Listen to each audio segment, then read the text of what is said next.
Впереди у нас красная седмица, светлая седмица. Каждый день праздник.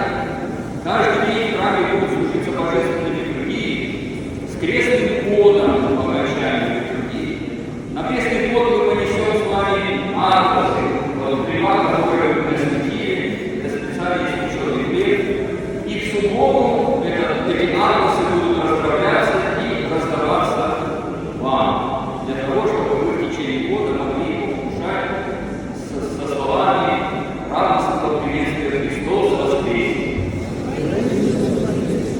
Кроме этого, в пятницу будет освящение воды, потому что в пятницу всегда в Святой Седмице переходящее празднование иконы Пресвятой Богородицы, которую мы все чтим с вами. Вот она у нас здесь в храме, впереди живоносный источник.